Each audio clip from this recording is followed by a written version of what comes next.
तो आजकल खुदाई चल रहा है ना हर जगह।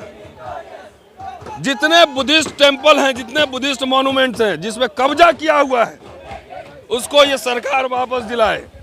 जहाँ जहाँ एक्सकवेशन हो रहे हैं स्थल में, धार्मिक स्थल के, थोड़ा डीप एक्सकवेशन हो ताकि वहाँ से अंदर हो सके बौद्ध विहार मिले। ये पूरे भारत भर में फैले हुए। डॉक्टर अंबेडकर के हवाले से मैंने बोला है, आपने सुना होगा।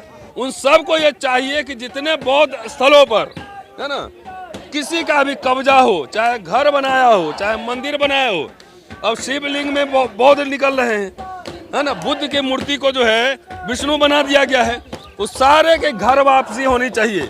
जितने ट्राइबल लोगों के देवी देवताओं को सबने कब्जा किया हुआ है, उस सारे के घर वापसी आंदोलन कराना चाहिए। घर वापसी का मतलब सिर्फ उनका घर वापसी नहीं है। और ये भी कहना चाह रहा हूँ कि अपने अपने घर से थोड़ा सफाई वफाई अभियान शुरू कर लीजिए। शुक्रिया, थैंक यू। पेरियार बात हो रहा है, अंबेडकर बात हो रहा है। जो लोग हजारों साल से यह देखते आए हैं कि यहाँ के दलित पिछड़े आदिवासी नजर झुका के मुझे सलाम करें, वो अब रेवन गोगल्स लगा के विश्वविद्यालय में इनकी नजर में नजर मिलाकर सवाल खड़े कर रहे हैं। इसलिए वैसे जो प्रवृत्तियां हैं, वैसे टेंडेंसीज हैं, उसको दबाने के लिए नई शिक्षा नीति आई है। प्रधान, यह वर्ण व्यवस्था को एक तरीके से री-इन्फोर्स करने का दस्तावेज है, डॉक्यूमेंट है ये। इसमें पूंजी की लीला और जनेऊ लीला दोनों का कॉम्बिनेशन है।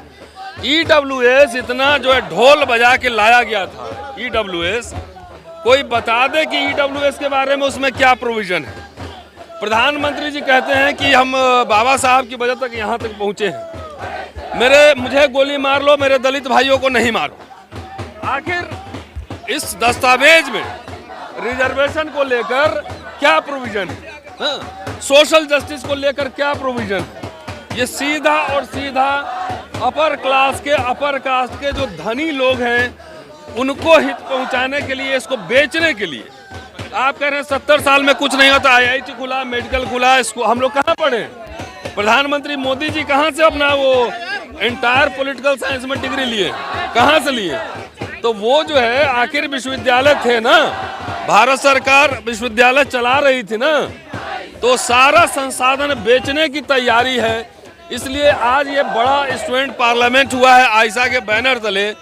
देश भर के तमाम स्टूडेंट एक्टिविस्ट सब यहाँ इकट्ठे हुए हैं। इसका विरोध देखिए, ऐसी बात नहीं कि तानाशाह सरकार है, ये हारी नहीं है, ये कई बार हमारे सामने हारी है। और आपको 2 अप्रैल का आंदोलन भी याद होगा, 18, 5 मार्च 19 का आंदोलन भी याद होगा, किसान आंदोलन भी है। तो अभी तो ये छात्र संसद है, ये पूरे भारतवर्ष को इस छात्र संसद के रूप में तब्दील हो जाना चाहिए। और मुझे लगता है इसकी शुरुआत हो गई है, क्योंकि ये हर, चाहे मजदूर हो, चाहे मिडिल क्लास हो, चाहे किसान हो, चाहे क्रिमिनल्स भी हो, अपराधी भी हो, वो भी चाहता है कि मेरा बेटा अच्छा पढ़े। और ये ऐसा है कि सबके दरवाजे को बंद कर देगा। इसीलिए हम इसके विरोध में यहाँ पे। आप दलित पिछड़ों की शिक्षा के अधिकार को छीनने के तौर पे देखते हैं? डेफिनेटली यस, क्योंकि मान लिया विश्वविद्यालयों में जिस तरह से पिछले 7 साल में देखेंगे, जब से मोदी सरकार आई है, आप देखेंगे कि विश्वविद्यालय जो है वैचारिकी युद्ध का अखाड़ा बना है। वैचारिकी युद्ध का अखाड़ा बना है। अब यहाँ पे फूले बात हो रही है, पेरियार बात हो रहा है, अंबेडकर बात हो रहा है। जो लोग हजारों साल से यह देखते आए हैं कि यहाँ के दलित पिछड़े आदिवासी नजर झुका के मुझे सलाम करें, वो अब रेवन गोगल्स लगा के विश्वविद्यालय में इनकी नजर में नजर मिलाकर सवाल खड़े कर रहे हैं। इसलिए वैसे जो प्रवृत्तियां हैं, वैसे टेंडेंसीज हैं, उसको दबाने के लिए नई शिक्षा नीति आई है। प्रधानमंत्री पिछड़े हैं, राष्ट्रपति दलित है। और कितना यूनिवर्सिटी में अभी लक्ष्मण ने RTI लगाया था, वो आंकड़ा आप सबके पास आ गया होगा। एवरेज 90% से ज़्यादा SC ST OBC के प्रोफेसर पद खाली है। उसको ख़त्म करने के लिए ये पूरा जो है दस्तावेज लाया गया। हमारे कई साथी ने यहाँ पे ये बातें कही है, तो ये बात समझने की है। और देखिए, ये व्यक्तिगत मेरी लड़ाई नहीं है, मैं तो प्रोफेसर हूँ, क्यों सड़क पे हूँ, क्यों डाइसेंट, क्यों आवाज़ उठा रहा हूँ। ये लड़ाई इस देश को बचाने की है, इस समाज को बचाने की है कि देश अपने आप में एक मानचित्र सिर्फ नहीं होता है, देश लोगों से बनता है। क्या ये बताएं प्रधानमंत्री जी मातृभाषा में पढ़ाने की बात कर रहे हैं, संस्कृति स्कूल में और दून स्कूल में और डीपीएस में वही लागू करेंगे क्या? ये सवाल उनसे पूछा जाना चाहिए कि मंत्री के बच्चे और कलेक्टर और सेक्रेटरी के बच्चे क्या उसी शैली में पढ़ेंगे जिस शैली में सरकारी स्कूल में पढ़ाई जाएगी? तो सीधा और सीधा ये भारत को विभाजित करने की पॉलिसी है, इसलिए इसका विरोध लगातार होना चाहिए। सबसे महत्वपूर्ण बात मैं बार बार कह रहा हूँ, हजारों प्रोफेसर होंगे दिल्ली यूनिवर्सिटी जेएनयू में, 1000 लोग लगातार आवाज नहीं उठा सकते हैं, लेकिन इसी में से दर्जन लोग तो उठ सकते हैं। इनके दमनकारी नीति के खिलाफ कहाँ कौन डरा? कुछ लोग तो हैं जो नहीं डर रहे हैं, जो सवाल उठा रहे हैं। तो इसलिए ऐसे जो डिसेंटिंग वॉइसेस हैं, इसको क्रश करने के लिए ये पूरी न्यू एजुकेशन पॉलिसी लाई गई है। न्यू इसमें कुछ नहीं है, ये एक डिस्ट्रक्टिव पॉलिसी है। आईआईटी खुलते और जवाहरलाल नेहरू यूनिवर्सिटी खोलिए ना, तो इस सरकार का जो पॉलिटिकल फिलॉसफी है वो मॉडर्न एजुकेशन का एंटीथेसिस है। वो मॉडर्न एजुकेशन नहीं करना चाहती है। बार बार डॉक्यूमेंट में देखेंगे तो संस्कृत और संस्कृति का बार बार जिक्र है। हजारों साल पहले पुरानी संस्कृति को जीवित करेंगे। मोदी जी और सरकार ये बताएं कि कौन सी संस्कृति जीवित करना चाहते हैं। उसमें लिख के लाए हैं कि नालंदा विश्वविद्यालय, विक्रमशिला विश्वविद्यालय, तो उनको ये भी बताना पड़ेगा कि नालंदा विश्वविद्यालय और विक्रमशिला विश्वविद्यालय में और बल्लभी में मनुवाद पढ़ाया जाता था कि बौद्ध धर्म पढ़ाया जाता था, ये उनको बताना होगा। तो जब मार्केटिंग करना होता है तो उनको बुद्धिज्म याद आ जाता है।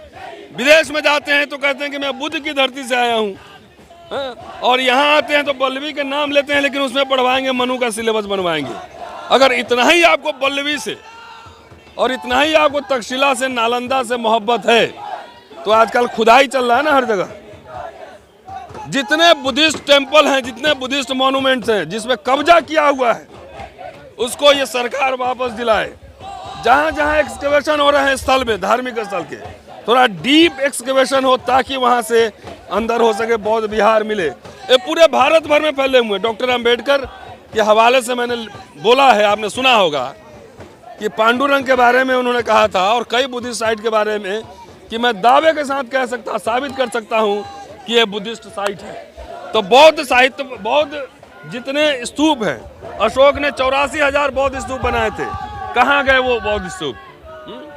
तो ढूंढें। और बौद्धिस्टों को मैं तो आह्वान कर रहा हूँ कि इस देश को संविधान, इस देश के लोग जो संविधान को मानते हैं, या जो बौद्ध हैं, मॉन्क है, बौद्ध मानने वाले हैं, जो प्लुरलिटी में, मल्टीकल्चरलिज्म में बिलीव करते हैं, उन सबको ये चाहिए कि जितने बौद्ध स्थलों पर है ना किसी का भी कब्जा हो, चाहे घर बनाया हो, चाहे मंदिर बनाया हो, अब शिवलिंग में बौद्ध निकल रहे हैं, है ना, बुद्ध की मूर्ति को जो है विष्णु बना दिया गया है, उस सारे के घर वापसी होनी चाहिए। जितने ट्राइबल लोगों के देवी देवताओं को सबने कब्जा किया हुआ है, उस सारे के घर वापसी आंदोलन कराना चाहिए। घर वापसी का मतलब सिर्फ उनका घर वापसी नहीं है। और ये भी कहना चाह रहा हूँ कि अपने अपने घर से थोड़ा सफाई अभियान शुरू कर लीजिए। शुक्रिया, थैंक यू।